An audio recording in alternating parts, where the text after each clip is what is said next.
ఇక బీజేపీకి సంబంధించి అనేకమైనటువంటి అంశాలు ఉన్నాయి. కిషన్ రెడ్డి గారు ఈ మధ్య టైంపాస్ లేఖలు రాస్తూ ఉన్నారు. ఈయన కూడా పాపం గుంటనక్క గారి మాయలో పడ్డాడు. ఆయన గుంటనక్క సడన్గా వచ్చి సింగరేణికి మేము ఇక్కడికి వస్తున్నామని తెలియగానే సడన్గా ఆయన సింగరేణికి వచ్చిండు. మరి సింగరేణి విషయం ఏం చెప్పాలని అర్థం కాలేదు. ఏం చెప్తున్నాడు, 40 లక్షల బొగ్గు మాయమైందట, ఎడుకో వెళ్ళిపోయిందట, ఎవడో ఎత్తుకపోయిందట. కాబట్టి దానికి వెంటనే ఈయన గుంటనక్క లెటర్ రాయంగానే అడిగేది కిషన్ రెడ్డి గారు లేఖ రాసిండు. అదే ఎక్కడ పోయిందో కనుక్కోండి అని రాష్ట్ర ప్రభుత్వం మీద లెక్క రాస్తున్నాడు. నిజంగా హరీష్ రావు గారు అసలు బొగ్గు మీద సింగరేణి మీద ప్రేమ ఉందా, లేకపోతే సింగరేణి సంస్థను కూలగొట్టాలి, కొలాప్స్ చేయాలనుకుంటున్నా నాకు అర్థమైతే లేదు. ఇది ఇప్పుడు జరిగింది కాదు. ఈ బొగ్గులో లేని ప్రొడక్షన్ ఉన్నట్టుగా చూపించే విషయం ఇప్పుడు జరిగింది కాదు. ఉమ్మడి ఆంధ్రప్రదేశ్ రాష్ట్రంలో ఉన్నప్పటి నుంచి కూడా ప్రతి సంవత్సరం, ఎందుకంటే సింగరేణి ఒక సంస్థగా నిలబడాలి అంటే సింగరేణి సంస్థ బాగుండాలి అని చెప్పి అప్పులు పుట్టాలి, మార్కెట్ క్రెడిబిలిటీ ఉండాలని చిన్నగా స్టార్ట్ అయిన అడ్జస్ట్మెంట్ ఇప్పుడు పెద్దగా అయింది. అది అన్ని ప్రభుత్వాలు చేసుకుంటూ వచ్చినాయి. ఈ హరీష్ రావు గారికి మరి తెలుసో తెలియదో మరి ఎందుకు వచ్చిండో సింగరేణికి, ఇక ఒకరి మీద పోటీ పడదామని వస్తే ఇట్లనే పరేషాన్ అవుతుంది. మరి ఆయన రాగానే ఆయన అన్న వచ్చిండు కాబట్టి కిషన్ రెడ్డి గారు ఉత్తరం రాసి వెంటనే స్పందించిండు. నేను ఇవాళ కిషన్ రెడ్డి గారిని అడుగుతున్నా, మీకు అంత తీరికుంది కదా, మీరు బొగ్గు శాఖ మంత్రి కదా, అంత తీరికుంది, ఎంత తొందరగా ప్రతిస్పందించి మీరు ఆ బొగ్గు ఎక్కడుందో పట్టుకోమన్నారో అంతే తొందరగా ఐటీ మీద పర్క్స్ తీసేయండి, అంతే తొందరగా సింగరేణిలో లేబర్ కోడ్స్ అమలు చేయమని చెప్పండి, అవి చెప్పండి ధైర్యం ఉంటే మీరు. అంతే తొందరగా కోల్ బ్లాక్స్ అలొకేట్ చేయండి తెలంగాణకు, మీరు సంతకం పెడితే అయిపోతుంది. మీరే బొగ్గు శాఖ మంత్రి కిషన్ రెడ్డి గారిని ఛాలెంజ్ చేస్తూ ఉన్నా, మీరు కోల్ బ్లాక్స్ అలొకేట్ చేయాలి తెలంగాణకు అని. అదేవిధంగా ఇక బీజేపీ గురించి ఎంత చెప్పుకుంటూ పోతే అంత పాపం ఉంటుంది. ఏదైతే మినిమం పెన్షన్ అప్పుడప్పుడు మన వాళ్ళు బాధపడుతూ ఉంటారు, 8th వేజ్ బోర్డు కన్నా ముందున్న వాళ్ళకు పెన్షన్ తక్కువ వస్తుందని. ఎందుకు తక్కువ వస్తుంది? అది కేంద్ర ప్రభుత్వం చేస్తున్నటువంటి పాపం. ప్రతి 5 సంవత్సరాలకోసారి మనం పెన్షన్ రివైజ్ చేయాలి, కానీ ఆ పెన్షన్ రివిజన్ చేస్తలేరు. అది కూడా బొగ్గు శాఖ మంత్రిగా కిషన్ రెడ్డి గారి చేతిలోనే ఉంటుంది. వారు రివైజ్ చేయొచ్చు, రివైజ్ చేయాలని కూడా నేను డిమాండ్ చేస్తూ ఉన్నా. ఇక మనందరం కార్మికులం ఒక పక్క కష్టాలు ఉండి డిపెండెంట్ ఎంప్లాయ్మెంట్ ఇస్తలేరురా నాయన అని మనం మాట్లాడుకుంటుంటే ఇక ఏఐటీసీ వాళ్ళు ఏం చేశారంటే సమ్మెకు పిలిపించింది. అందరేదో నిజమే కావచ్చు అనుకున్నాం, దొంగ సమ్మె ఏఐటీసీ వాళ్ళది. సుక్క గుర్తోళ్ళు అంటేనే కార్మికులకు ఉన్నటువంటి అవకాశాలన్నీ పోగొట్టేటోళ్ళని అర్థం అన్నట్టు. యాక్చువల్గా ఏం జరిగింది, అన్ని కార్మిక సంఘాలు రియాజ్ అన్న గారి ఆధ్వర్యంలో సమావేశం పెట్టుకొని డిపెండెంట్ ఎంప్లాయ్మెంట్ ఇస్తలేదు కాంగ్రెస్ ప్రభుత్వం, 20 నెలలైంది వచ్చి, మెడికల్ బోర్డు పెట్టకుండా పెండింగ్ పెడుతున్నారు, అన్ఫిట్ అయినటువంటి 2000 మంది కార్మికులది కూడా ఇవ్వకుండా పెండింగ్ పెడుతున్నారు.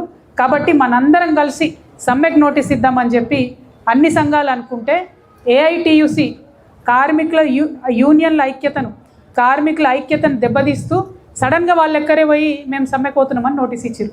దేని మీద ఇచ్చారు కొన్ని నోటీసు? ఓన్లీ డిపెండెంట్ ఎంప్లాయ్మెంట్ ఇస్తే గవర్నమెంట్ భయంలో ఉంటుంది, లేదు ఇంకో 20 అంశాలు కలిపి కంప్లీట్గా సమ్మె యొక్క స్ఫూర్తిని నిర్వీర్యం చేస్తూ ఇవాళ ఏఐటీసీ వాళ్ళు వాళ్ళంతటా వాళ్ళు పోయి సమ్మెకు నోటీస్ ఇచ్చారు. మరి ఇస్తే మన లాభం జరిగిందా? మనం వస్తున్నామని తెలియంగానే ఆయన కూడా పెద్ద మనిషి సాంబశివరావు గారు కూడా మొత్తం అంతా బొగ్గు బాయిలన్నీ కూడా తీరుకుంటూ పోయారు. టీఆర్ఎస్ పార్టీ కదిలి మేము బాయిబాట పెడుతున్నామని పోస్టర్ రిలీజ్ చేయగానే ప్రతిపక్షం వచ్చింది, పాలక పక్షాలు 2 కూడా వచ్చిరు. ఏఐటీసీ వచ్చింది, నిన్న డిప్యూటీ సీఎం గారు కూడా వచ్చిపోయారు. కానీ వచ్చిపోయినారు కానీ ఏమీ కూడా కార్మికులకు ఇచ్చిపోలేదు. ఎందుకు ఈ మాట అంటా ఉన్నామంటే ఇదివరకు ఎప్పుడు కూడా చరిత్రలో చీఫ్ మినిస్టర్లు కానీ, డిప్యూటీ చీఫ్ మినిస్టర్లు కానీ, మంత్రులు కానీ ఈ డిపెండెంట్ ఎంప్లాయ్మెంట్లకు ఇచ్చేటటువంటి జాబులు వాళ్ళు ఎక్కడ ఇవ్వలే పత్రాలు. ఎవరిచ్చేది? ఆఫీసర్ సెక్షన్లో క్లర్క్ ఇచ్చేది, ఎక్కువ అంటే జీఎం ఇచ్చేది. ఇప్పుడు ఏం చేస్తున్నారు? జీఎం చేయాల్సిన పని సీఎం చేస్తున్నారు, క్లర్క్ చేయాల్సిన పని డిప్యూటీ సీఎం చేస్తున్నారు. మేము మిమ్మల్ని ఒకటే అడుగుతా ఉన్నాం, కాంగ్రెస్ గవర్నమెంట్ మీరు నిజంగా చేయాలనుకుంటే మిమ్మల్ని ప్రజలు కుర్చీ ఎక్కించి కూర్చోబెట్టింది ఎందుకు? విధానపరమైన నిర్ణయాలు తీసుకోవడానికి కూర్చోబెట్టింది. మీరు చేయాల్సింది ఏంది? 50,000 కోట్లు ఏదైతే అప్పు ఉన్నారో మీరు సింగరేణి కాయిలా పడుతున్నదో ఆ 50,000 కోట్ల అప్పు కట్టండి ముందు. ట్రాన్స్కో నుంచి జెన్కో నుంచి అప్పు ఉంది. ఇది ఎందుకు అడుగుతూ ఉన్నామంటే ఇవాళ మైన్ కాడికి పోతే మా కార్మికులు చెప్తున్నారు, ఒక పనిముట్టు ఏ పనిముట్టు అడిగినా కూడా డబ్బులు లేవు, బడ్జెట్ లేదు, మనకే గవర్నమెంట్ అప్పిచ్చేది ఉందని చెప్తున్నారని ఒక్కటంటే ఒక్క పనిముట్టు కూడా కనీసం ఇయ్యని పరిస్థితి ఉన్నది. దానివల్ల శారీరక శ్రమ కార్మికులందరూ కూడా పెరుగుతూ ఉన్నది, చాలా ఇబ్బందులు పడుతూ ఉన్నారు, బేసిక్ సెక్యూరిటీ లేకుండా పోతుంది. కాబట్టి ఖచ్చితంగా మీరు అసెంబ్లీలో హైదరాబాద్లో కూర్చొని ముందు అప్పు కట్టండి, అటువంటి విధానపరమైన నిర్ణయాలు చేయండి. డిపెండెంట్ ఎంప్లాయ్మెంట్ కోసం పెట్టే మెడికల్ బోర్డు నెలకు 2 సార్లు పెడతామని చెప్పి ఆ నిర్ణయం చేయండి. అది చేయకుండా మీరు బాయిబాట పట్టి ప్రతిపక్షాల్లాగా మీరు తిరుక్కుంటా ప్రజల్ని మభ్యపెట్టి కార్మికులు మభ్యపెడతామంటే కుదరదు. కార్మికులు మిమ్మల్ని నమ్మేటటువంటి పరిస్థితులలో కూడా లేరు. అదే కాకుండా లాభాలలో వాటా కాంగ్రెస్ పార్టీ ఇది చేసినటువంటి పెద్ద మాయాజాలం. పోయినసారి కూడా ఏం చేసిరు, పర్సంటేజ్ ఏమో పెద్దగా చేసి చూపించారు, పైసలేమో తక్కువ వస్తాయి. ఎందుకు వస్తాయి? మొత్తం ఒక 4,000 కోట్లు పక్కకు పెట్టి ఇది అభివృద్ధి నిధి అని చెప్పి పక్కకు పెట్టి దాన్ని తప్పించి పర్సంటేజ్ ఇస్తామని చెప్పింది. ఈసారి కూడా అట్లనే చేస్తారు. అందుకే నేను ఇంత శాతం అంత శాతం అని అడగా. అన్నిటికన్నా ఎక్కువ ఏ ఇయర్ అయితే మన కార్మికులకు వాటా వచ్చిందో దానికన్నా 10,000 ఎక్కువ చేసి ఇరు మీరు. అంతేగాని అంతకన్నా తక్కువ చేసి ఇస్తే ఊరుకునేది లేదు. ఎంత పర్సంటేజ్ అంత పర్సంటేజ్ అని ఏఐసిటి వాళ్ళు మిగతా అన్ని సంఘాలు కూడా మాట్లాడుతున్నారు. కానీ దానివల్ల లాభం లేదు. ఎందుకంటే కాంగ్రెస్ పార్టీ అంటేనే విద్రోహ పార్టీ. కార్మికులను కూడా మీరు అన్యాయం చేసిరు కాబట్టి కంపల్సరీ ఇంతకుముందు వచ్చినటువంటి మ్యాక్సిమం అమౌంట్ మీద 10,000 ఎక్కువ చేసేయాలి, కానీ ₹1 తగ్గినా ఊరుకోమని కూడా తెలియజేస్తూ ఉన్నాం.